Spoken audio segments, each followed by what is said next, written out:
ఇండి కూటమి మీద చాలా తీవ్రంగా కుటుంబ పార్టీ అని, అవినీతి పరుల పార్టీ అనేటువంటి ముద్ర వేసి ఈ ఎన్నికల ఎజెండాను అక్కడ నెట్టేసేటువంటి ప్రయత్నం నరేంద్ర మోడీ చేస్తున్నారు. ప్రజలు ఏ మేరకు దాన్ని యాక్సెప్ట్ చేస్తారు, ఎంత మేరకు తీసుకుంటారో చూడాలి. అయితే ఇంకొకటి కూడా వచ్చింది. ఈ ఇండి కూటమి అనేటువంటి అంశం పైన ఈ ఇండి కూటమి ఇండియా పేరు ఎట్లా పెట్టుకుంటారు అనేటువంటిది నిన్న సుప్రీంకోర్టులో వేస్తే దానిపైన వెంటనే సమాధానం చెప్పాలని ప్రభుత్వానికి ప్రతిపక్ష పార్టీలకు కూడా సుప్రీంకోర్టు నిన్న ఒక నోటీస్ ఇచ్చింది. 28 తారీఖు ఇప్పుడు డెడ్ లైన్ ఉన్నది.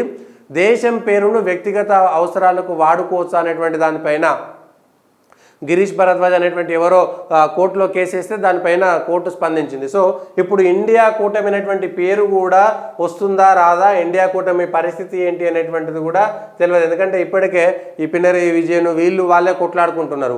అక్కడ మమతా బెనర్జీ కొట్లాడుకుంటున్నారు. ఇక్కడ అరవింద్ కేజ్రీవాల్ బొమ్మ పెట్టకపోతే, హేమంత్ సోరెన్ బొమ్మ పెట్టకపోతే ఆమ్ ఆద్మీ పార్టీ నాయకులు కూడా తీవ్రంగా స్పందించారు.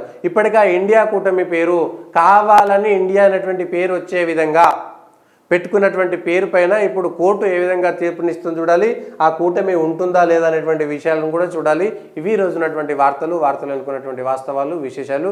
దయచేసి పొలిటికల్ వాయిస్ను లైక్ చేయండి, సబ్స్క్రైబ్ చేయండి, షేర్ చేయండి.